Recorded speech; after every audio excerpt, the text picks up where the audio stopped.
Right, this is going to be another episode of Snake and Banter, the first one of 2024. Our guest for this one is going to be Daps, who is the in-game leader.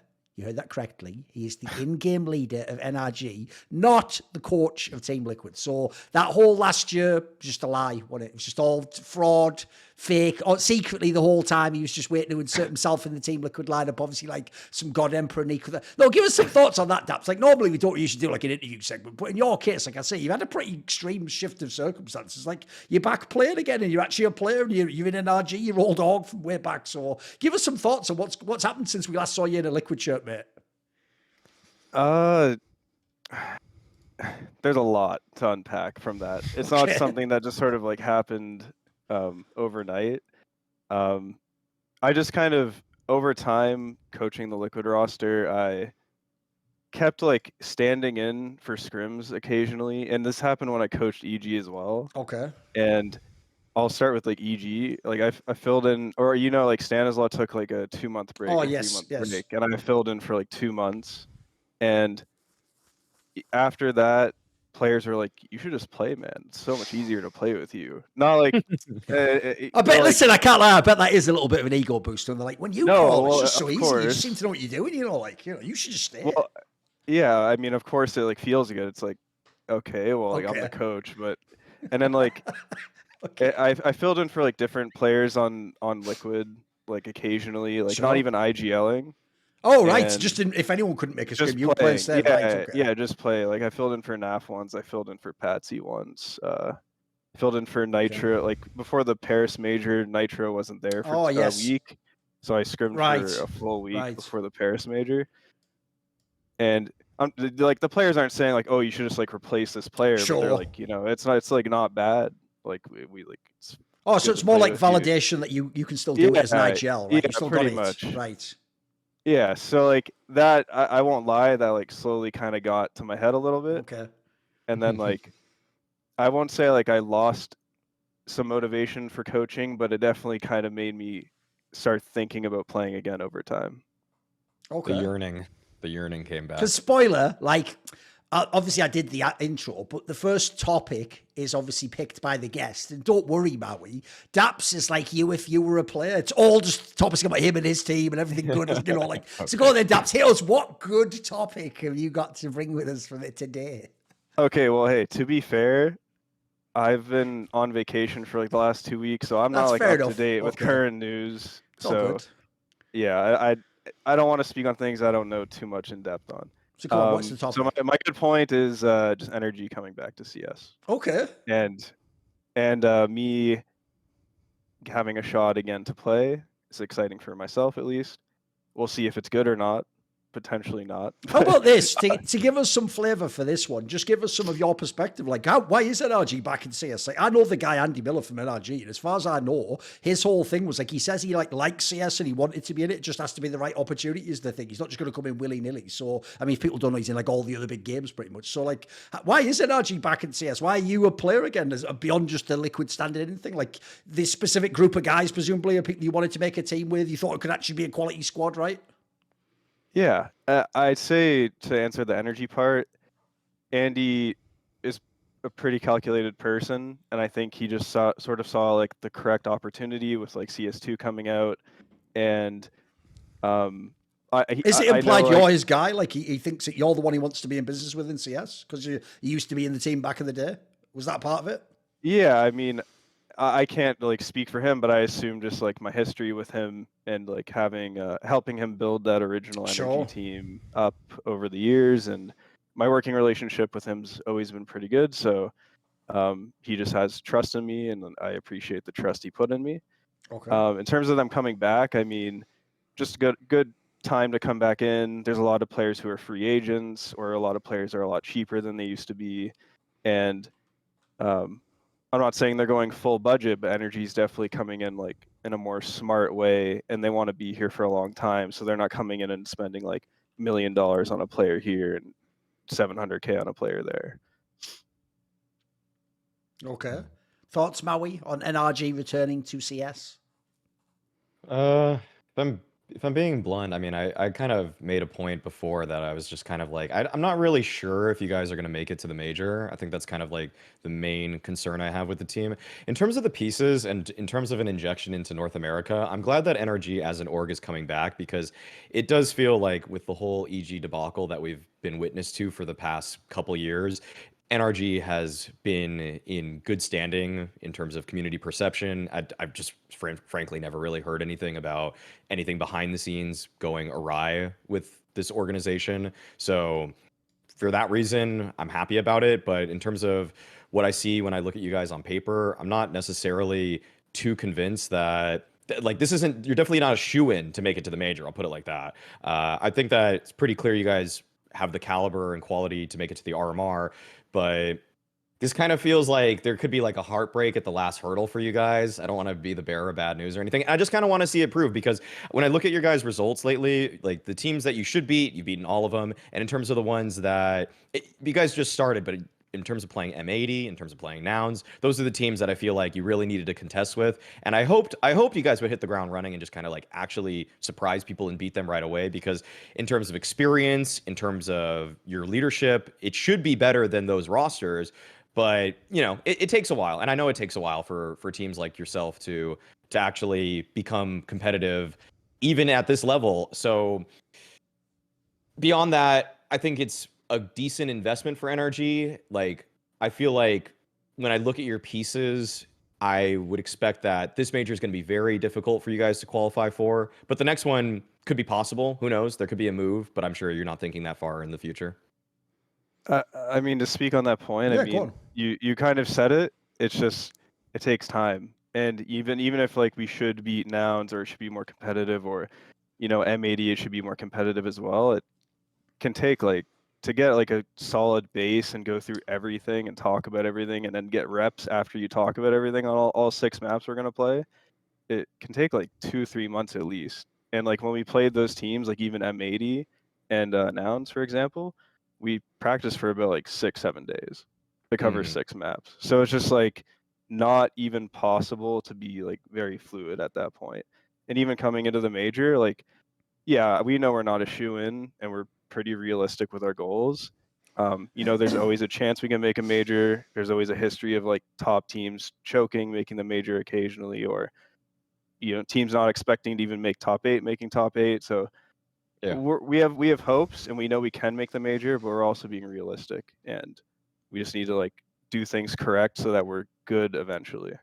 The good thing about this, daps, is that you did make your topic, because you phrased it as NRG coming back to CS. You kept it open-ended enough. I almost can't disagree, because if I just make it NRG the org, daps, Maui says it's actually one of the best orgs in esports. Like, not only has it had a very high competitive level across all the games, but quite frankly, it's almost never involved in any scandals. Like, as far as I can tell, there's just good businessmen who run the org and do pretty good decisions. Like, I wish there was more orgs. So I actually am very glad that an org like that is back in Counter-Strike. If you think of some of the other ones, like, look, no offense to Complexity, but like they have the funding now. Complexity isn't thought of as a big org. Remember, last time NRG was in CS, they were like almost making the final of the major when they had the Stanislaw lineup, obviously at Berlin. Like, Complexity's never been to that scale. So the difference is maybe a call with EliGE and these pieces one day can get there. NRG has been one of the best orgs in Counter-Strike at one point in time. This org looks like the budget starts, but even then I'll transition it. Even if I talk specifically about this lineup, I think even this lineup's good, Maui, because if you look on paper, let's be real. I don't care that he's here. I can talk about people even when they're in the room. The main reason this lineup's interesting is because daps himself has come back to play,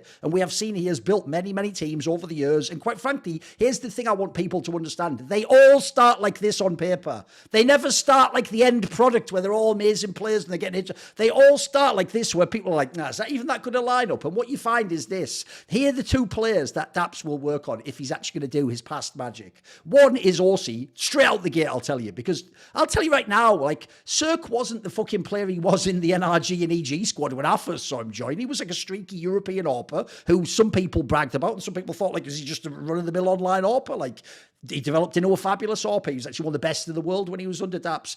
So I'd say for me, for Aussie, I think this is just what the doctor ordered. Aussie just spent the last year and a half, like, not getting to be a real primary AWPer. Like, some of those setups looked like even the team didn't fucking believe he was the AWPer. And then I'll also add in, the other one, the obvious one is Fang, because there's another player where most people would be like, oh, who gives a fuck? You know, he had his time on call, who cares?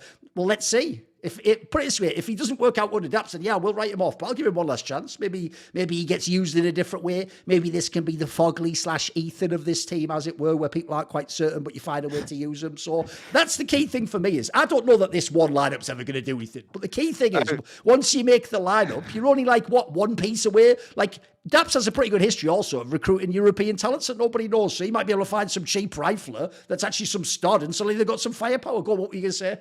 I mean, like, I wouldn't compare him to Fugly. I mean, Fugly was. I mean, like, I love the guy. We're not talking one for one. I mean roll for roll. When Fugly was in your NRG, dude, he was way above the level people expected. Everyone wrote him off early and said he was crap. He was actually working in your team. Yeah, I mean, it was the same thing when I picked up Kusta on Gen. Yeah, good example as well. Yeah, people wrote him off, and suddenly he was like way back to best level ever, maybe. Yeah, I mean, Fang's 21. Complexity was like his main team. I mean, he's got so many years ahead of him. So, okay. I mean, I'm hopeful for like everyone on the team, and I'm excited. Oh, and then obviously the two people I didn't mention. One is Hex. Like, he's just whatever. You can give him a chat. He's young enough that I don't mind that one. The last one I didn't mention is obviously Breezy, right? The obvious jokes write themselves. This just makes it look like Breezy's just fucking, it's 4 a.m.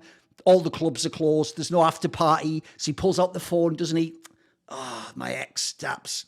You up? ... Like, what are you doing, bro? What have you... Yeah, I'm up. Where the fuck have you been for the last 3 years? What, just fucking collecting enormous Scrooge McDuck sacks of money and chucking them in a fucking vault and then not pressing mouse one? Like, mate, I've made this joke in the past, but like these motherfuckers just ride you to the top, then go, see you, daps. We're all going to Disneyland. Oh, you can't come. Sorry, Moses, you can't come to the promised land. We're off now. See you. And then later on, they're all like, daps, please help my career. Save me, daps. Like, the joke is, this motherfucker wouldn't be anywhere right now. Like, he'd be trying to get into M80 if it wasn't for daps picking him up. But you know what? Even this is how biased I am to the daps worldview. Even that I actually think will end up being a good move. Here's why.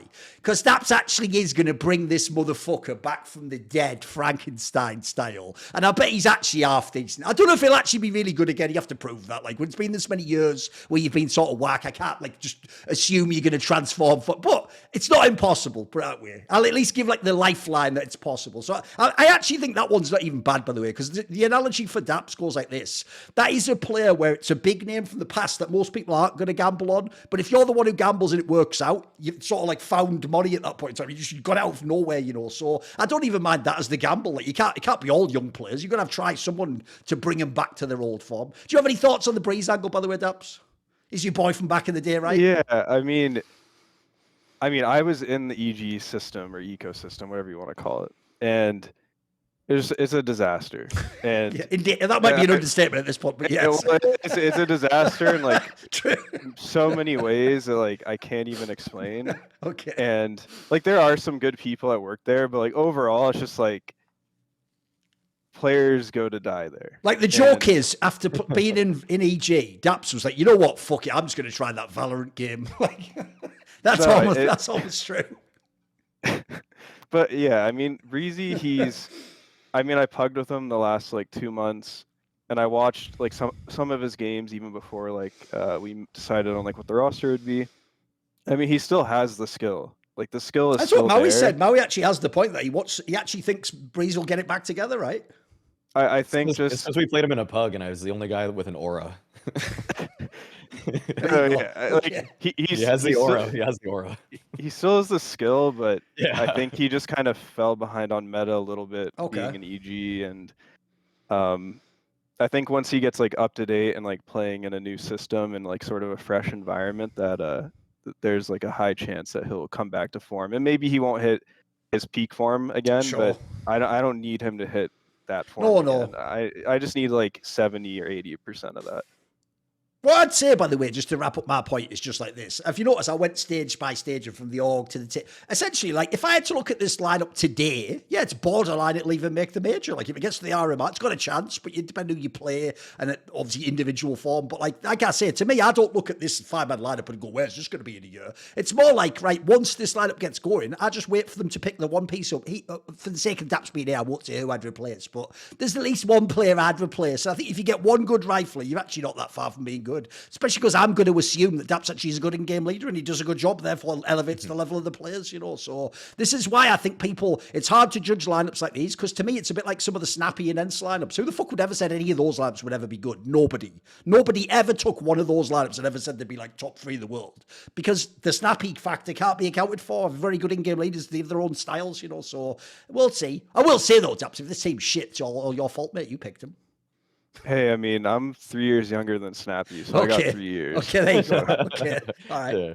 Right, go then, Maui. All right. Hit me up. Well, I would just say one more thing. Go on. I would just say one more thing. I think like it is cool when you spoke about just daps as an in-game leader, and just kind of that we've talked about this before, the Severage lineage in terms of North American IGLs, and how it just feels like at one point it was just cut off. And when daps went to being a coach, we did as a region lose an in-game leader who was very valuable. So I think that this is like the most glazing I'm going to do. I mean, I think it's just really important for the space and scene, and in general, like, I guess this side of the West Hemisphere, that we have you back as an in-game leader, because even if like one of your players don't work out, for example, they're going to now have played under your tutelage, which should be able to help invigorate or at least structure whatever team that they move on to next, which is something that I feel like kind of goes underrated, because you look at some of the other North American teams right now, and the other 2 teams in NA that I would consider at the top are obviously Complexity. I mean, I guess you would consider Liquid, so maybe 3. You've got Liquid, which are using Cadian. We've got Complexity that are using JT, and M80 that are using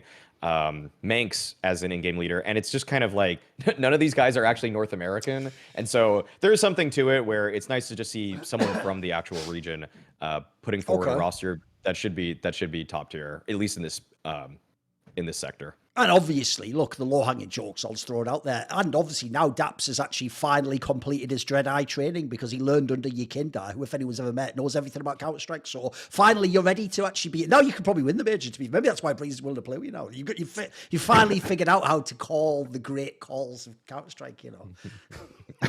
Okay, I'll move on. I'll move on to my... Come on, here you go. Come on. Yeah. It's about another in-game leader. Obviously, Kassad's not on the show, but I actually really like the fact that Hampus is getting another lease on life with Bleed. I've always rated Hampus really highly as an in-game leader. I mean, not always. I didn't always rate him as an in-game leader, but once he started working with DJL, I thought the way that he started calling looked a lot better in the server. And I feel like for a guy that's as talented as Hampus, I do think that this is a great opportunity to show that it was kind of a weird move for NIP in my eyes. Like the way that Threat said that when he came back to NIP, that he saw a problem with leadership, and that's when he decided to replace Hampus with Alex. When really, when I looked at that roster, I was thinking, there's a few space-taking riflers on this team, and they all want to do the same thing. And I'd rather switch one of those riflers to someone that's a little bit more role-appropriate than switch out the in-game leader, who I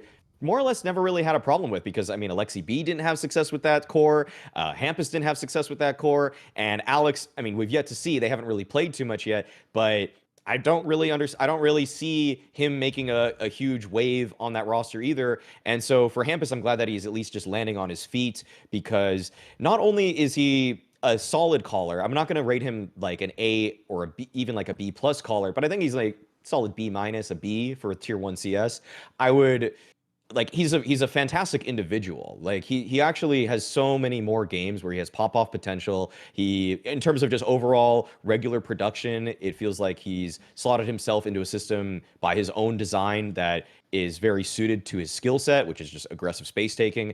And so for me, and watching him on Bleed, I'm going to be at least a little bit more excited with this roster than had it been Kassad just signing, I don't know, some tier 2 in-game leader that I know maybe has some good chops in terms of calling, but hasn't actually proven himself as a fragger. Because I feel like that so often happens, that you look at someone like Bird from Sky and you're like, oh, this guy actually makes some really good calls, but as a fragger, you just know he's frequently dead weight in the server. So I'm just glad to see that Hampus is getting another chance, because nothing has ever indicated to me before that Hampus can't frag, but it's about putting it together in terms of a system, and probably the coaching with Kassad as well.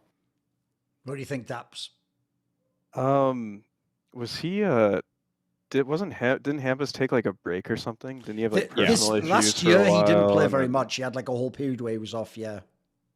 So like maybe that's the reason they like moved on from him, rather than like it come being down to like IGLing. By the way, it's I mean, also never I been don't know made too public much. whatever happened with him. No one knows. Like behind the scenes, as far as I know, he had just had to take a break, and it's never ever been made public why. So we can't even know. Okay. You could speculate all you want on that.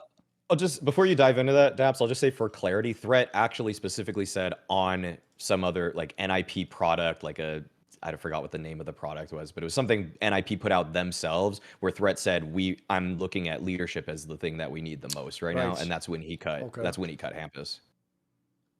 Did he specify it was like out of game leadership or just IGL? Just that term. Okay. In general. I mean, like, I don't know too much about the situation then. I just remember he like took a big break and then like res opt for a while and like it was a disaster. Like I don't know why he opt and then yeah, I mean, I always thought Hampus was pretty good player. Like you said, he always like had pretty good stats. I never saw any like big flaws in terms of his leading. It seemed like the team was when they were at their best with him, they seemed like a pretty well put together team. But in terms of like the bleed roster, it's like with Cirque, right? And like Lonks or yeah. I mean, this roster's interesting. And I mean, imagine that. Imagine picking up some fucking washed XEG player who's on mega money and just saying, fuck it. I think they'll make it in 2024. I know, crazy, innit, Dap? Some of the fucking risks people take in this game. That is crazy. I can't believe it. It's a weird roster, though. It's interesting. It's an interesting roster. I mean, if Hampus can like have Cert come back to again like close to or like part of the level he used to be at, I mean, it's not a bad roster on paper. Like I always thought Favin was pretty good. Cypher was just on TSM, right? He just got bought out. Yeah. Yeah. Okay, I don't know what happened there. And then Lonks, I don't really know much about him, to be honest. He was on Sprout, right? Yes. Yeah. Okay. I mean, it's an interesting roster. Like I don't know I don't have too much to comment on it, to be honest. Like it seems just like a bunch of players who were at like fairly good levels at some point, and now they're all coming together and they need to like all find their form again. Yeah, I mean, obviously, like Daps did there, to comment on this, you have to sort of comment generally on the bleed roster as it is. I actually think, and this is nothing to do, by the way, with the fact that, like, Kassad does a show with me and Maui and all that jazz. Like, first of all, spoiler, I already knew Kassad for years before that, and I was hella biased, even back then, motherfucker, so don't worry about it. But what I'll say is, like, I actually do think it's a very well put together lineup. Like, obviously, understand, this wasn't a lineup that really had, like, Falcons money. You could just go crazy on every put. I have heard, by the way, they do have money, and if it was, like, a really, really big name, they could have broken the bank to get like, you know, a top 5 player in the world. But aside from that, this actually looks like a well put together roster to me, because these clearly aren't expensive buyouts. Like these are actually like, this is like a really good example of, sadly, this term's been destroyed by idiots who never listened to what it meant. But this is actually like the Moneyball approach. Like it looks like he's bought players where like essentially their game is bigger than their rep and they're not super in demand, and therefore you can get them all at reasonable prices. Like if you go down the roster, like think about this.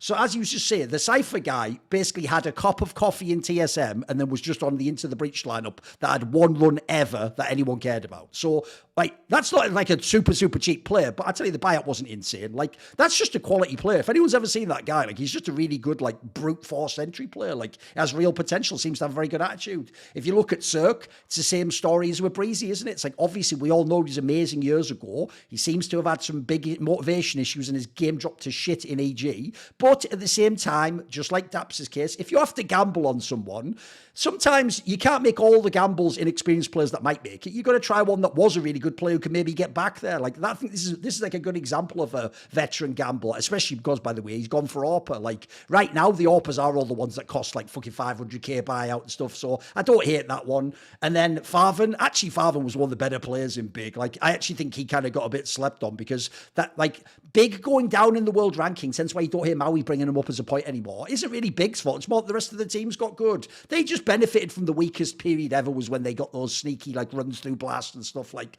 there's nothing wrong with Big. Big has a good group of players. They were always punching above their weight anyway, if you knew what they pay and what types of players they get. And then the Louts guy, I'm not a big fan of him. Spoilers fans, I know he's like the last person or something you added to this lineup. Like he's just an all right player that's been around tier 1.5 and tier 2, and he always, I noticed behind the scenes, is the name that gets added sort of like a placeholder when you don't get the big name you wanted, or you're going to get another guy in 3 months. So I suspect, like I said about the NRG one, this won't be the final version of this roster in 1 year from now. I'm sure 1 or 2 players will change. I don't think that's a bad opening gambit, though. Like, you look at the pieces there, all those pieces fit the roles. There's a mixture of people who are already good, they just don't have a big name, people who are going to be good potentially, and people who were good and maybe they can get back there. I actually like the mix, and then sort of finally, I actually do think Hampus is the piece that maybe brings it all together. I personally, I don't know how much I think he's a good IGL. I just haven't seen it happen enough. Like when he did it in NIP.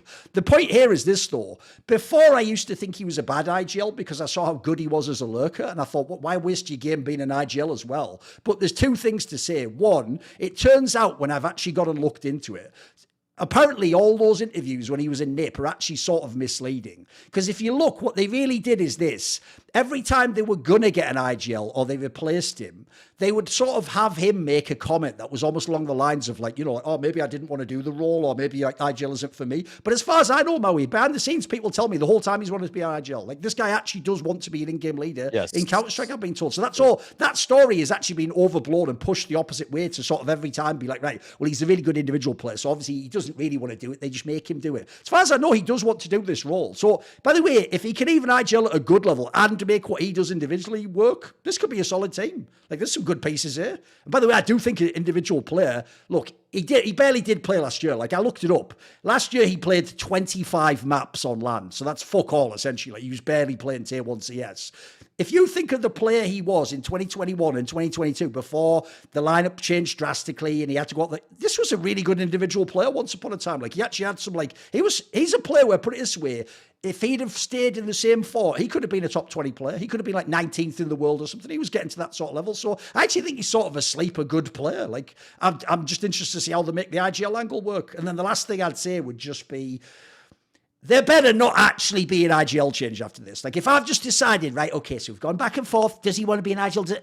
It better not now be that in 4 months they're like, yeah, actually, he's moving off IGL, we're bringing in this other. Now, that's one thing I am sick of, is people just like spending years of their career trying these stupid experiments. Like, just shit or get off the pot, mate. Like, if you're going to do it and then become a great IGL. By the way, Sweden fucking needs him. It'd be a great role for you. But if you're not, then just let it go. Like, make this the last one and just be a player. Because at the moment, he's tanking both parts of his career. Oh, the last thing to say was this. The reason why I'll give him a slight asterisk and I won't judge him too harshly for the IGL in NIP, Maui, is because if you actually look, dude, the entire time he was in NIP, they never had a stable roster. The entire time. Like, people know Device took him as that, but it wasn't just that. Remember, they were the original Na'Vi with the fucking ZTR into the fucking other guy. Boozy, and then they had Boozy, they were always fucking changing the roster every like 3 months, it felt like. So I also find it hard to judge like an in-game leader if you never got like a real 5-man lineup for even 6 months or something. Like, you got to have a chance to actually make your fucking approach work. So I'll just say this is his last chance as IGL, but I'll say I don't hate the lineup. Like, if you look where the org is, I think it's actually a pretty shrewdly put together lineup. I know we're not gonna. I mean, maybe we could talk about it on Hot Take Point Made with Kassad, but I will say, like, I'm a bit more skeptical of this lineup than I think you are. So that's why I'm probably saying it here when Kassad's not here. I think that, like, one thing that goes a little bit. Well, give me some specifics. Like, give me a range there. Where this team going to be? Like, this lineup right now, I'll tell you, this lineup could be like 15th in the world. Oh, wow. That's a lot higher than I would have put. I would have put him probably like 25th to 30th. Okay. I think it's a bit tough for this lineup. I will say, like, Cypher's potential got really overblown for me at the Paris Major, because including the RMR and the Major itself, Cypher played 18 maps. He only had above a 1.0 KD 8 times of those 18 maps. And 5 of those times were on Vertigo. Like, he's kind of a one-trick. He's kind of a one-trick player. He was pretty much just dominant on one map, which is why we kind of remember how he gave Vitality a run for their money on that map in the playoffs. He was very good at, like, taking down teams in important matches, like when he took down Fnatic on it, that got him to the playoffs. Like, he was able to beat ENCE on Vertigo as well. But then when he had to play teams on other maps, like Anubis and Overpass versus Liquid, he just kind of bought it out. He wasn't very good. So I feel like he's still young. He hasn't played as much Tier 1, so he was probably limit testing. He found his limit on Vertigo, which is that he could just actually run away with a game. But I think that he has a lot in terms of what he needs to do in terms of developing. And because, like I get pretty high on entry fraggers. Like, I liked Yakindar before practically everybody else did, because he was doing it on every map. He was doing it on Overpass Inferno. He was doing it on Mirage. But when I saw Cypher, yeah, it was easy to get blinded by the fact that on Vertigo he was a monster. But when I watched him on other maps, I was like, oh, this guy's just running into nades. This guy's just running into crossfires, and maybe there wasn't good enough support. Maybe the flashes weren't good enough for him. But I'm a bit tentative on Cypher. I'm a bit tentative on Lonks. I think that Favin is a good player. I was pretty high on Favin. That's when I made that crazy big prediction when they got Favin. But then he got COVID twice in the same year, and so he couldn't play for Big, and that's why it just kind of felt like it just wasn't meant to be. Like, everything could be right between him and Big, but when you get sick twice and they have to sub you out, after a while they're like, what's happening? Like, why is this even going on anymore? And so that's kind of why I feel like there was a bit of a separation between him and Big, and so for my money, what Bleed and what Kassad did here with this roster, if we're zooming out to that whole picture, because I still think the Hampus pickup's good. Like, my good point is simply that I like Hampus. I think he's a good foundational element for a roster, but in terms of this roster, in terms of the whole picture, I'll say this. I would say that NRG has a better chance to make it to the major than Bleed does. Well, the problem with that last statement is that sounds sexy until you realise they play in fucking America's RMR. Like, we talking about, bro? This Kassad's roster has to go against every European NCIS squad. Like, that's essentially like saying they have to be like 40 teams. Daps has to be like 2 teams. That's the point of hot takes. That's the point of hot takes. It makes it sound scalding. Oh, by the way, when I say 15th, I obviously mean if everything goes well. Like, this is a totally from like whole cloth lineup made from nothing. Like, obviously it could all go terribly. There could be like 158th. Like, I can't really know that sense. There's no core. So I am saying if it all goes well though. Like, for example, I'm literally making mad assumptions like if Cirque is good online with the AWP. Like, I don't know about that yet. I'll have to wait and see. I think it's like really hard to make a judgment on how like a team from scratch is gonna play, just because like if you take an example of Cirque coming back and trying to get back to his old form, like I think an example you could use would be like Hobbit when like they won the major. Oh, right. And then he like disappeared for a while, and then he joined Gambit Youngsters and then grinded his way back and they got like number 6 in the world or something, or number 7. Sure. It's like he joined a team that was together for quite a while. Because I even remember scrimming Gambit Youngsters in like 2017, 2018. Yeah, like, it was supposed to be like Demons Online, right? Yeah, like they were insane. And he joined like a fairly stable team to like build his way back and build his career back to like a top level player. And Cirque doesn't have that. He's joining like a completely new lineup. There's no system in place. Who knows what the language barriers are. And like not even just for Cirque, but just for all of them. Like all of them are kind of building back in some way or shape or form. So it's a process for like their team, and kind of the same with our team. Like it just takes a lot longer if you're not joining like a 3-man core and coming into the team. So yeah, I think for them it'll take a lot longer, and like there'll probably be like a roster change or two in like 6 months. But overall, it's like if you, in my opinion, if you can get someone who used to be a top 20 player for free, it's like, and you're building a brand new lineup, and you pretty much just it's a good gamble to take, like I say. Yeah. You know, you got to do some gambles unless you've got $20 million, like I said. So also, by the way, just in case people don't know, because Kassad's been pretty transparent in general, these weren't the first fucking names he went for. Spoiler, he had an enormous board of all the names you think, like the top 20 and everyone, and he went through them all. He couldn't get them all. Like, so he tried for some big names, by the way, as well. That's why I say I actually think this is a shrewd one. Right, my good point is a pretty quick one. I don't think it's going to have an enormous segment, but it's open-ended, so we can do it. Basically, it's the news that Blast has expanded the partner spots by 4 spots. There's now going to be 16 instead of 12 teams. And the 4 teams added are Falcons, obviously have the lineup with Megas and Snappy. Game Legion, who has Snacks and all those guys from the major, if you remember. Team Spirit, who obviously has Shiro now. And then Virtus Pro, which is obviously fucking gym time 24/7. So, like, I think just first of all, you can do this in many ways. Open-ended, the idea they've added 4 spots, I think that's just good. I often said I thought the biggest problem Blast had was because there was only like the 2 spots that went in from the showdown. Essentially, it meant that any time you have like 2 top 10 teams who aren't in Blast, you're fucked because they're not going to get in through the 2 spots. Like you have to hope they win the showdown anyway. And then even if they do, there's going to be 1 or 2 missing. So I always thought it just made their big events. The most obvious one is the Blast World Final. It never felt like a huge event in the same way the other ones did. Like on paper, it should. It's a lot of money and you have to qualify into it. It's the last event of the year. That should have had like a slam dunk setup to be an enormous like prestige event. It's never got there yet. I think this will help it happen. Like, if you look at the teams added as well, like, VP's just a squad where, like, I've said this on past episodes, it's a nightmare that they haven't been at the real tournaments. Like, all these blasts that I'm watching, simultaneously, they're at some ESL Challenger event. Like, they win those events, guys. They could probably actually have done something at these blast tournaments. Then the Falcons team, it's just an interesting mix of players. Actually looks like it can be good immediately. Game of Legion's kind of all right. I'm not a huge fan, but whatever. Like, the Orcs clearly willing to, like, double in from the stick of money and stuff and spend some cash for a fucking spot potentially. And then the last one is Team Spirit, who obviously has, like, in theory, one of the best players now in Shiro, and then one of the best players maybe of like 2 years from now in Donk. So, like, even the actual literal teams added are quite interesting. Like, this just makes me way more excited for Blast now. Yeah, I mean, going to the World Final point, I kind of agree. Like, when we went to the World Final and played G2 in the final, it was an event where you can just get the vibe from, like, all the other teams there that they're already in vacation mindset. Right. And, you know, they're obviously not, like, throwing or, like, Yeah. purposely losing games, but, like, there's way less effort. You can tell there's teams that at that point of the year, they're already thinking of their roster changes for next year. And, yeah, even, like, when we went to that event, like, we practiced for it a bit before, but you can't practice when you're there at the event in the Middle East, and you're kind of just, like, going off what you went over the year, and, like, if you just play well that day, you make the final pretty much. Like, we didn't expect to make the final at that event, and we just kind of slipped in there. So yeah, I think overall the format change is good.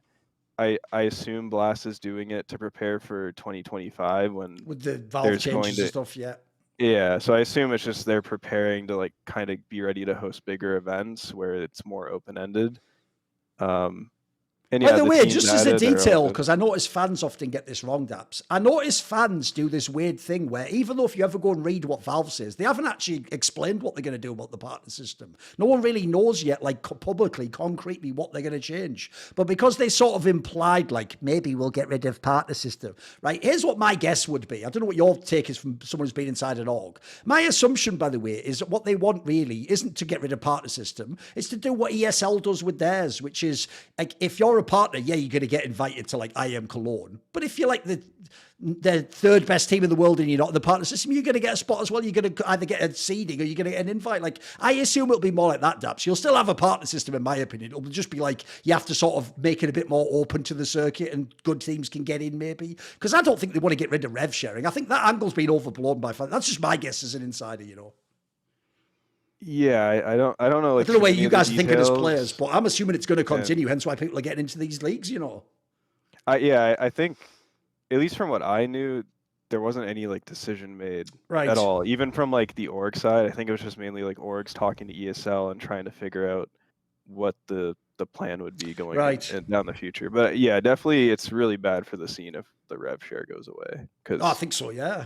Most orgs rely on that, especially to pay a lot of these top players. So yes, yeah. What do you think, Maui? I'll comment on the. You must, in general, be a fan of the overall move. You're one of the people who wanted the partner system broken open, right?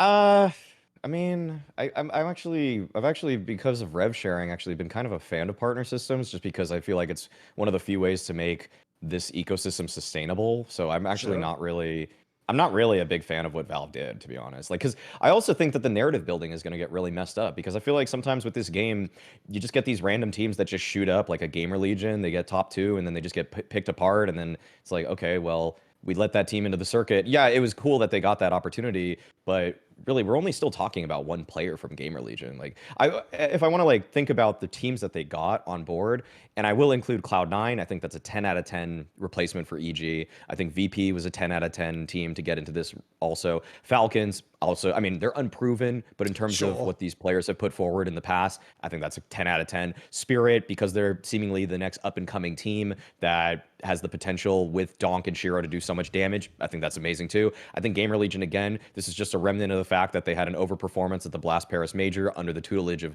Shuhei, who's no longer with them.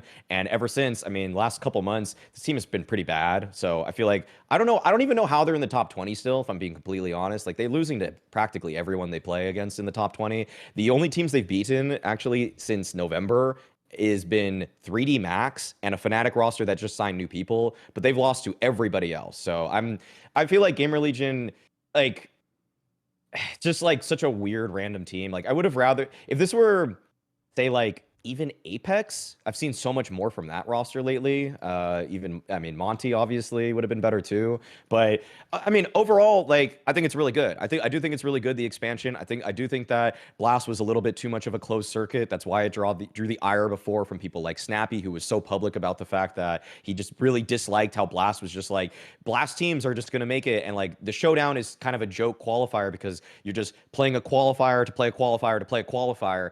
And that's why Snappy had such little, like he was never basically on the Blast circuit because when could he actually make it other than making it through an online qualifier that was single elimination, by the way. So very, very tough. And I felt for him on those kind of comments. Well, now he's a part of the system. So we'll see how he feels when he's on the inside of these things.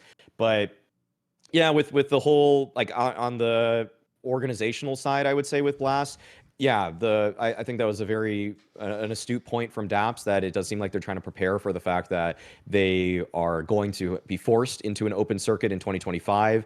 So just finding out, do you have the capabilities? Because these productions, I think, probably goes a little bit swept under the rug, or like it's not really something that fans think about this stuff. That when you add 4 more teams, that is 25 more people that are now being housed in hotels that cost a lot of money. That's a lot of people that are having to be flown in and out. That's a lot of people that you now need more practice rooms for. Like on the financial side, it's a huge burden. So like this may sound kind of like, oh cool, like 4 more teams, but it's like that actually is a lot of resources that are being put in by Blast to try to make sure that their product is more ready for what's going to change drastically in the upcoming year. So props to Blast on doing that. Obviously, disclaimer, they employ me, but like I do think that this is a step in the right direction to make things fairer, because I think that a lot of people also were kind of pissed off by the fact that Blast was a closed circuit, and then they had teams like, for a while, MIBR and EG, who really did nothing beyond just playing in Blast and playing in partner leagues. But I feel like that complaint becomes a little bit more muddied or watered down if that bad team now is kind of like, is not one of 12, but if they're one of 16, you're not going to notice them because you're not having to watch them as much.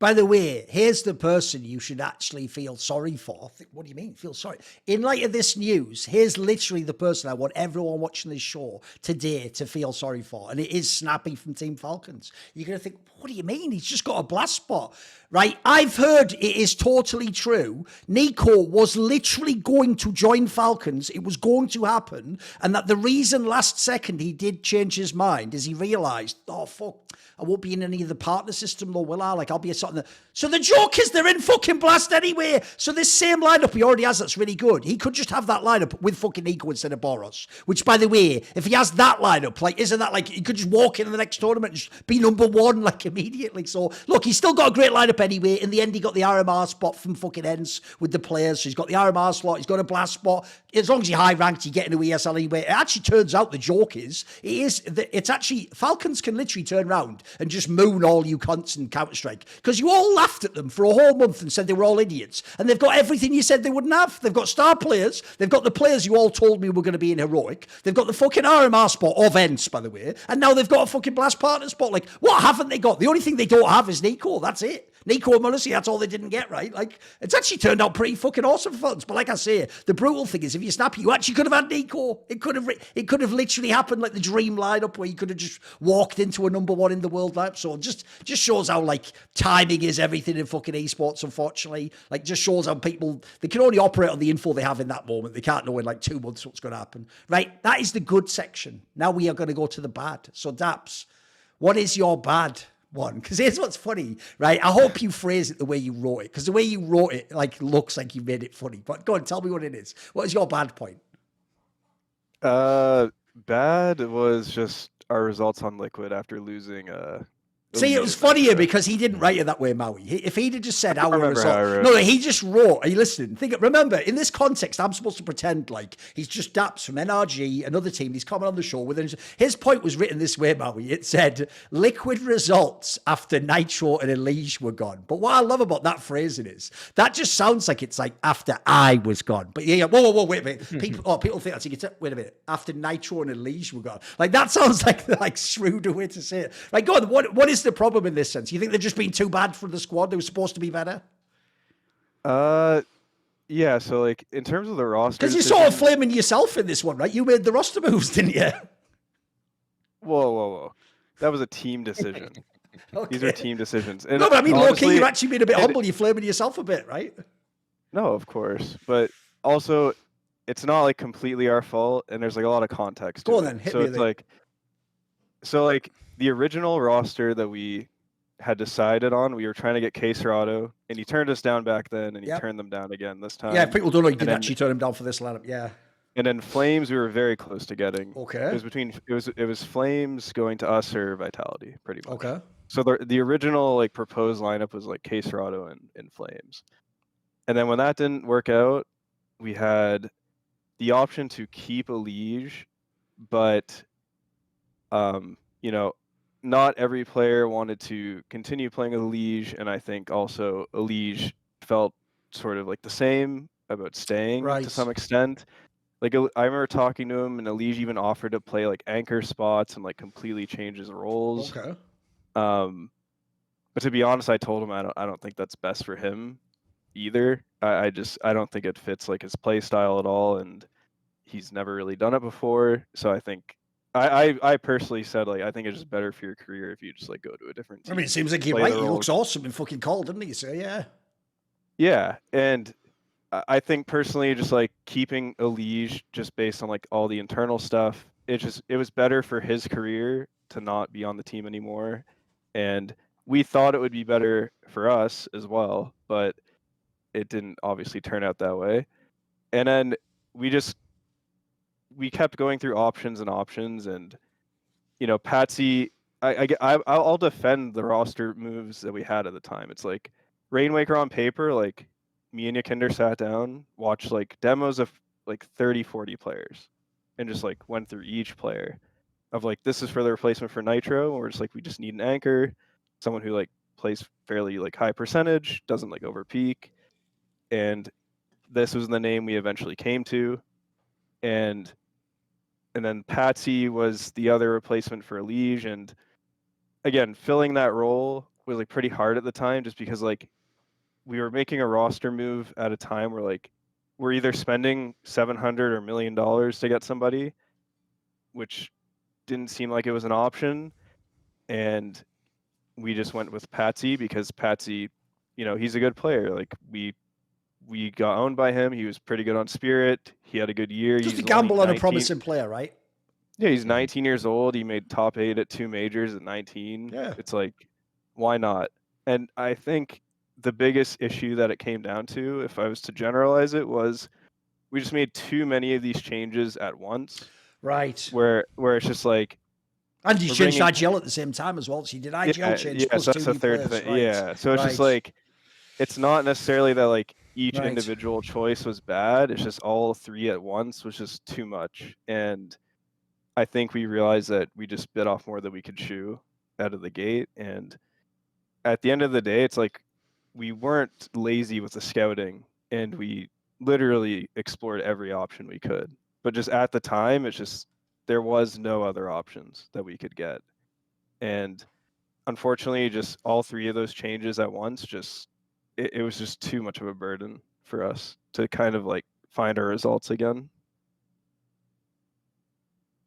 That's a great way of framing it, because when we talked about Liquid and when you guys were having your difficulties, I would say that, and I think that this is kind of just generally how things are approached in this space, is you kind of end up pointing fingers a lot more instead of like wrapping around the entire issue, which you've nailed there, which is that you guys made so many different changes simultaneously that it was always going to be difficult. Like, even if Yakindar just switched to IGL and you kept EliGE, and I guess you would have to find a single 1-for-1 replacement for Nitro there, that already itself would be difficult. But then you guys did another change, which is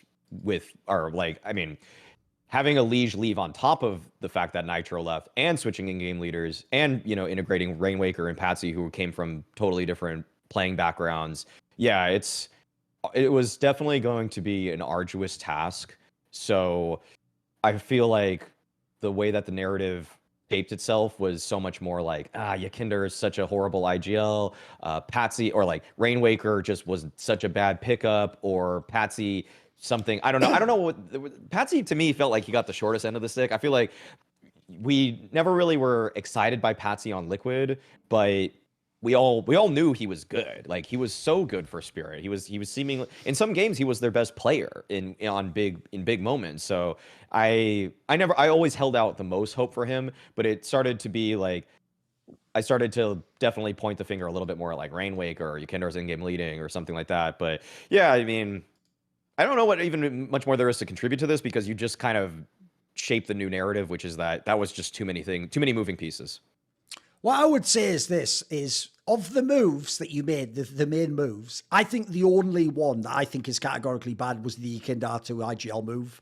And what's funny is, in light of what we're discussing, I can't 100% say like he just can't be a good IGL, but I don't think he did a good job IGL in there. And the biggest crime of all was he took away his own individual game. Like he was still good for an IGL. Obviously, he was still like having way better frags than he should, but he was just so much more powerful a player when he wasn't the IGL. So my biggest problem there was, on the one hand, I didn't see what the point of doing it as an IGL was, and then two, you took away a player that's too good. Because what's sad is, if I pick up Maui's point there about Patsy, what the fuck did Patsy do wrong in this team? Have I missed something? He was just a really good, promising player in Spirit. He came to Team Liquid, and as far as I can tell, his main problem is that Yekindar IGL swapped. So now Yekindar is just a better version of Patsy, so he gets Patsy's spot. Like, Patsy didn't do anything wrong there. That's like the device to Nork upgrade. If they come to you and you're Nork in Nip and they go, sorry, we're getting devices to ARPA, you have to just go, understandable, have a good day, I'm off. Like, if you're Patsy and they say, right, sorry, mate, we're going to change IGL, so Yekindar's going to be the aggressive rifler, it's like, well, yeah,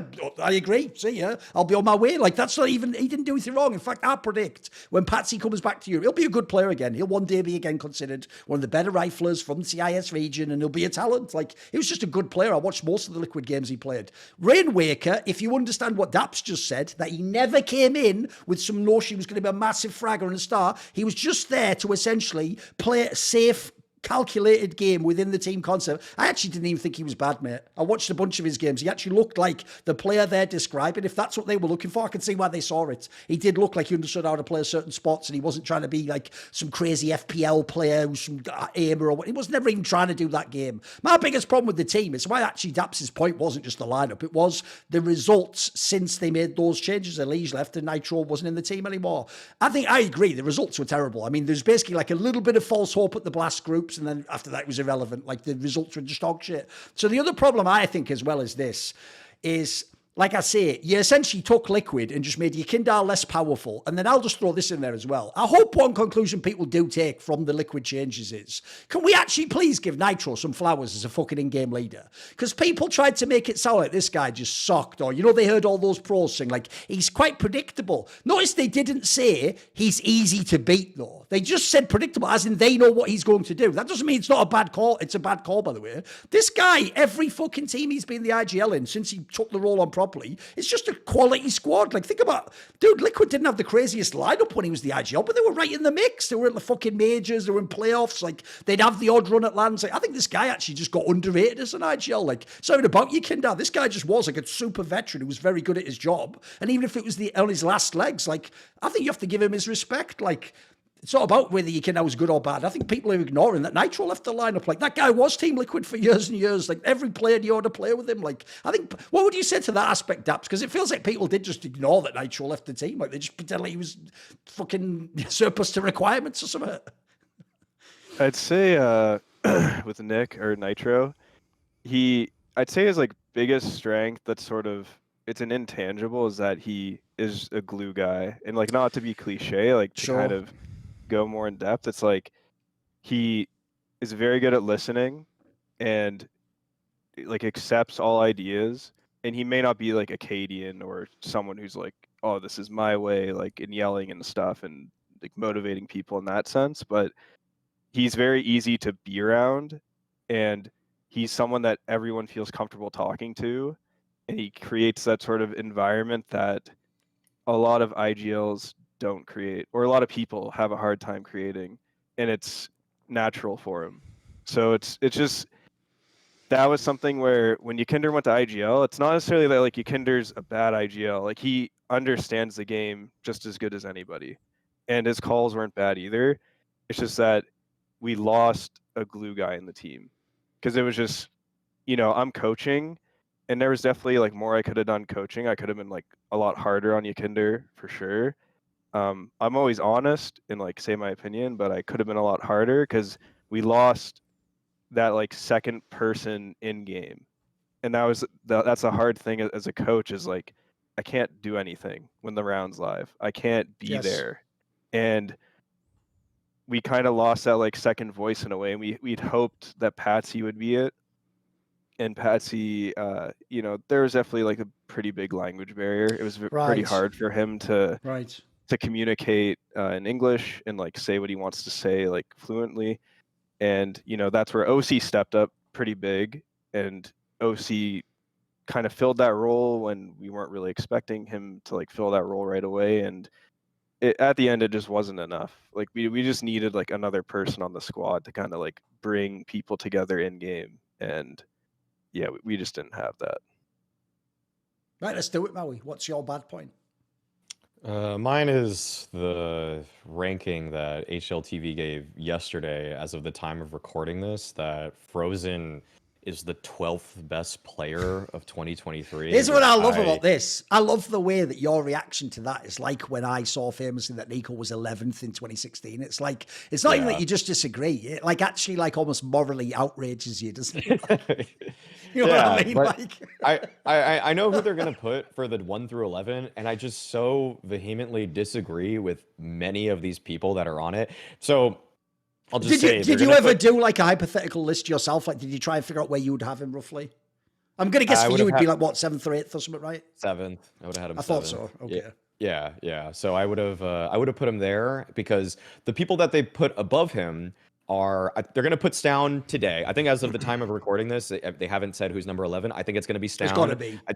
I think 10 will be Sun Pius probably. I think maybe I don't know the order of these people, but it's going to be probably like Stown, Sun Pius, Simple, Brokey, Shiro. And all of those 5 people are probably people that I would put below him because Simple didn't even play CS2. So like, I feel like putting him on this list is just ridiculous in terms of like this high up. Like how could you be a top 10 player when the final quarter of the year you just skipped out on because you're like, I'm not really feeling the game right now. It's like dipping out on the meta. If the meta shifted so drastically from a MOBA and you're like, I don't want to play the last third of the year because of this meta, I would not consider them in my top 10 of a list, So that's another. Stown, okay, for one, Stown's not better than him. And I don't think at any point in the year Stown was a better player than him. There is some kind of methodology with HLTV where they say, it's kind of about how their year was in terms of performance and achievement and everything like that. I don't think Stown out-achieved him. I don't think he outperformed him. I don't really, in this criteria that they've loosely defined, Stown is not above him in my eyes. Simple, like I just said, I don't think could be above him. And then you have like Shiro, Brokey, and Sun Pius. And I think there's arguments for some of those guys. Shiro, though, also only played a single CS2 event at Sydney, and he had beneath a 1.0 rating. So again, I probably wouldn't put him above him, even though Shiro's first 2/3 of the year was very impressive.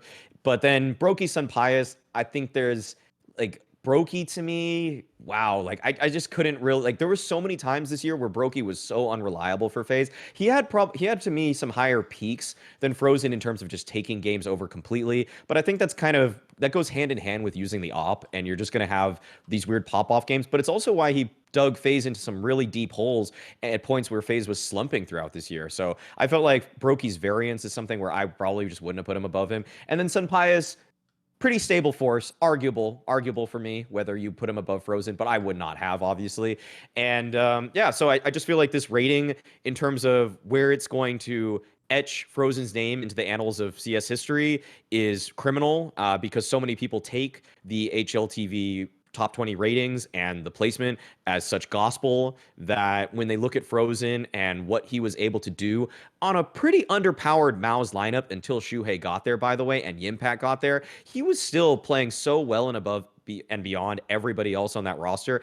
And like there's been some citations of the fact that he's saving a lot. It's like, bro, like if your initial strategy with Dexter and Exertion goes badly and you're in a 3v5, what the hell else are you going to do? Are you going to like force the issue every single time? Probably not, because you're in so many two-man deficit situations so frequently that I don't really blame him for saving, because when he's playing with FaZe, I don't think he's going to be saving as much. I mean, roles change obviously too, but it's just like there's no hope in this round, and that's just kind of modern Counter-Strike. So either way, I was tasked with watching so many Maus games in the last 2 years. I don't know why that always happened, with whether like I was working for any TO for whatever reason. I feel like I worked every damn Maus game for the last year and a half, and I saw so many moments from Frozen which weren't baity. It's just that his pure entry stat isn't good because he's playing next to Exertion, who has like 30-something% entry attempts. Like, you can only get so many there, and also you have an aggressive opera like Torzy too sometimes. So it's like, yeah, his entry attempts aren't good, but in the middle of the round, he would still take the onus upon himself to try to go for some kinds of plays too. He would be the win condition. He would try to find openers onto bomb sites in situations that are pretty dire. So I don't really buy the whole thing about like, oh, well, the stats are inflated because he saves. Yeah, but he's also trying to win too. Like, I mean, I personally felt like Frozen was such a standout player this year. I had him as a top 3 rifler until CS2, and I feel like he kind of just slightly tapered off a little bit, and then a couple people passed him once again. So he could have been, for me, top 7, but top 12 is just criminal. Like, that's just not okay with me at all. Where are you at on this, daps? I mean, I agree. I mean, he should definitely be above Stown. I mean, I don't think anyone would argue that in the whole scene. I don't know how Frozen would be underneath him, to be honest. I guess it's just based off like achievements, right? Yeah, I mean, as far as I know, one of the factors they do is what each event, as well as MVP, they do that EVP, which is like other players who did very well but aren't the MVP, basically. Like, it means you're sort of in that group. As far as I know, those do count quite a lot towards these sorts of things. So as far as I know, I think the problem he would have, if I had to guess, Maui, is if you look at Maus and FaZe was just in more finals and, won more tournaments. So I think the problem he has is if he has like an awesome performance, but his team comes 8th, I don't think it counts as much to HLTV, if you know what I mean. That would be my guess. It's my assumption. Right, so like go on. What riflers are above him then? Like Spinks, Rops? Ninko, Spinks, Rops, and Stown. Stown. Yeah, I mean, because like when you start comparing like a rifler to an opper, it's really hard in this ranking. Yeah. It's just a completely different role, and I mean, oppers generally always rank higher on this kind of thing. I mean, when you're comparing him to like Rops and Spinks, it's pretty close in my eyes. Like, it's so hard to say like one's significantly better than the other. Like, they're all very good players. And then Nico, obviously. Yeah, I mean, I'd probably put him like at least like 9th, 8th or 9th, I'd say. I think him not being in the top 10 is crazy. I actually think that's quite a comfortable position I find myself as the third person answering, because obviously Maui has valued this player a bit higher, so something like 7th makes sense for him. I'm more in daps. I'd have him more like 8th, 9th or 10th being that way. I haven't actually done an explicit list beyond the first 5, so I'm not quite sure what rank. I'll maybe do it as the thought exercise, could be interesting. But I will say, what you're finding now, Maui, is why I think I will always have like a fundamental philosophical problem with this list and how it is done. By the way, I have the same problem with the same list that I know as a basketball fan, that when they do that list of like the top 100 players in the NBA, mate, it's the same problem. If you're the 3rd best player on the 3rd best team in the NBA, you are going to make the list no matter what the fucking performance is like. Meanwhile, if you're the absolute best player on the 29th best team in the NBA, good luck making that list. Like, you might, but you might also be the guy they just pretend doesn't exist and forget about, because of the same scenario. They're just not seeing you in the playoffs, so they forget you exist and that you're good at the game. So my problem when you're doing a list like this is we're judging these people even stat for stat like they were playing the same match in the same role. It's like daps days about judging AWPers against fucking riflers. Like, how can I say Brokey, who the list itself is going to tell me isn't the best FaZe player, is better than fucking Frozen, who is the best player on Maus, because FaZe is better than Maus? Like, what is even that equation? Like, that's the opposite of an individual playlist. That's a team list. What you mean is the team FaZe is better than Maus. Like, because here's the question. If I span it the other way, this doesn't always work because they play different roles. But if I take Frozen and I put him on FaZe and I take Brokey and put him on Maus, is Brokey going to have, would it even be possible for Brokey to place where Brokey places now? Probably not, right? So in that scenario, all I'd say for your HLTV is, you haven't done an individual list. You've just done a list based on how good your team is. Because if we're going on players, like, I agree. I think actually in most regards, Frozen is a better player than Brokey. Stown had a very bad year. People forget this. He's one of the reasons Heroic didn't win that many tournaments. He kind of didn't live up to, this was the year where he was supposed to take the step up and be like the third best player in the world, and then they would have won a bunch of tournaments like the major or something. He didn't do it. Like, the difference is in those teams, you've seen tons of games in Heroic where Stown didn't have to carry. You've seen tons of games in fucking FaZe where Brokey could play like shit. Like, mate, this year Brokey was actually pretty bad at like Cologne and fucking Katowice and part of the major. Those are the three biggest tournaments of the year, boys. What are we talking about? Meanwhile, like, I've even seen Frozen, like, at some of these tournaments, sometimes his team looks like they're just falling apart and he still frags out. Like, look, he isn't like old school Nico on Mouse, but he's pretty fucking good. Like, I'm with you guys. I think he's actually closer. The real problem is this. I bet when you made that statement earlier, a fan will go, he's nowhere near Spinks. It's like, mate, can he play next to Zimu and be on Vitality? And then we'll actually see if he's at Spinks' level. Like, because again, same scenario. Like, mate, Spinks on Ents, the Ents lineup was better than the Mouse one is now. Like, I actually think Frozen is underrated in that sense. Like, if we go too far the other way and you guys want to tell me he's better than fucking Robson, then yeah, I'll have an argument. But I actually agree. I think on this one, he has been hard done by. And unfortunately, I don't think it's anything to do with him. I think it's just the flaw of how they judge the system, whatever criteria they're using. Like I say, I would essentially just spin it this way to HLTV. What more is he meant to do, mate? What more is he meant to do with his team in the tournaments he's in to ever get placed higher? Like, as far as I can tell, he did a lot. Like, he actually was, if people don't know, he was clearly the best player for that team. He fragged out all the time. He used to even play well, like I say, in the losses against the big teams. And people can say, oh, he's baiting, he's a bit selfish. I'll just say the same things with Robson on the team. Like, what else are you going to do? That's like when they tell about a player who's a star of the NBA, like, pass smart. It's like, if these bad players just misses the shot, you idiot, Hammers will take it. Like, if you're a player like he is on a team like that, you just get you take care of yours and you let the fucking coach and the in-game leader worry about the rest of the team. It's not Frozen's job to make the rest of Mouse better. His job is just be a star rifler and be the best he can be. And as I'll say again, didn't he do that? I think he did an awesome job this 2023. He did about everything I could ask from him. In fact, he probably actually performed 10% better than I would expect. Like, I thought he was a stud. Yeah, fair play. By the way, cool news is, though, here's the good news, Maui. At least now he's in FaZe. The joke is he could play identically this year, 2024, and he will get the fucking top 10 spot, won't he? So if anything, hopefully it'll fix itself on this one, right?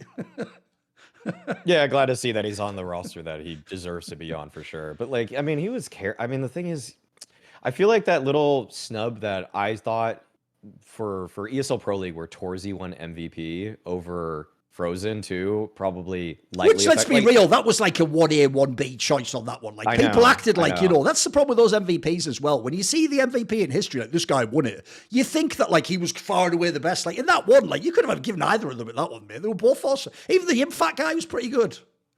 Yeah. I think to me, Yimfat was definitely like 2, but I would have had Frozen and Torzy were so close in that. And if that were the determining factor between Stown and Frozen, or maybe it'll actually be Brokey at number 11. I don't know. But, like, if that's the determining factor, it's just going to be like, oh, we're splitting hairs there. And then we're ranking someone, like, for the whole year based off of one thing where it was just kind of like an arbitrary decision. Right, okay, so my bad point is going to sound counterintuitive, but just to hear me out on this one. So it's going to sound bad because I said it's just 2 words, Daps. My bad point is donk hype.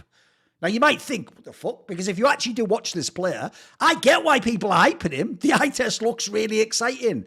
Bro, they've gone so fucking out of pocket in Counter-Strike with how we're judging and putting scrutiny on young players now, right? I thought it was bad that we treated Monacy, who went from a fucking academy team to G2 at Katowice in his first massive LAN event, and he was in the finals. And we were judging this guy like, will he shink or something? It's his first fucking real tournament.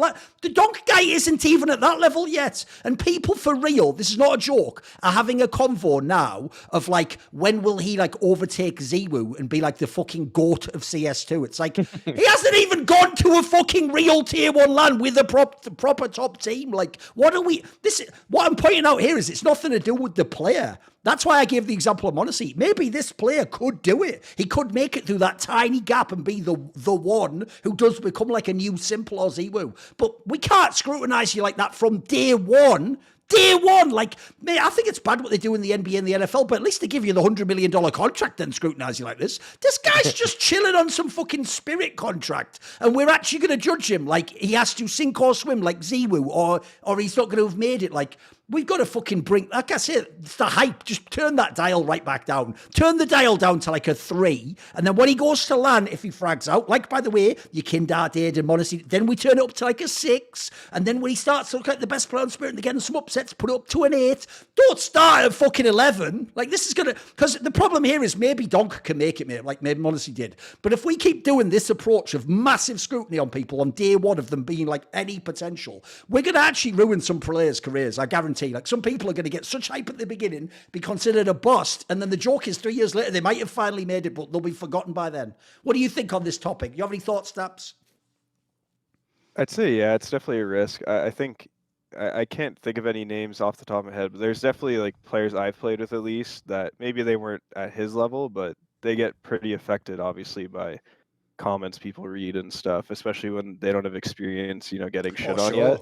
So yeah, it's definitely a risk where like maybe coming into this year he starts playing bad for a bit, couple months, he's not playing as well as he was.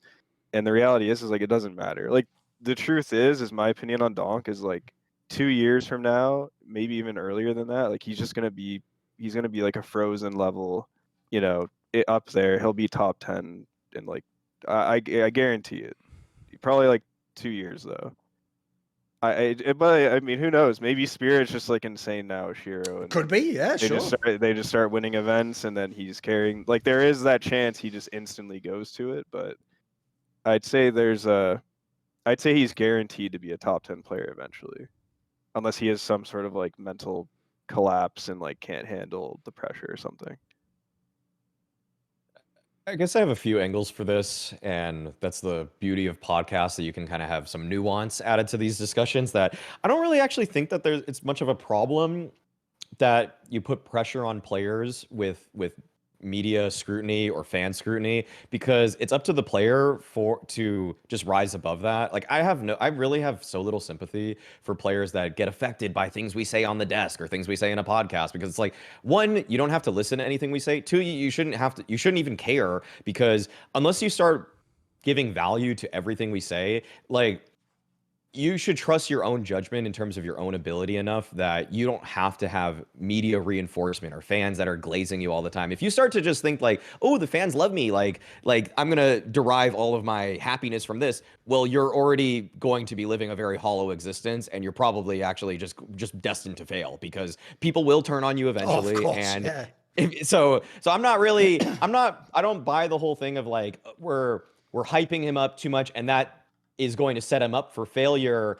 I guess in terms of narratives, that is true. Yeah. If he does do badly, then people are going to turn on him. And if he starts to feel that, that's it also by his own doing, because then he took and put too much stock into what people were saying about him before he was on the big stage. I do think, though, that there is probably in some ways a little bit like the Bet Boom event was very, very good for Donk. Like the way that he was able to win that grand finals with a reverse sweep, able to bring it back from down 2-0 in maps to beat VP of all teams, who feels like one of those teams that you probably wouldn't be able to just crawl back into against. That is, to me, very, very impressive.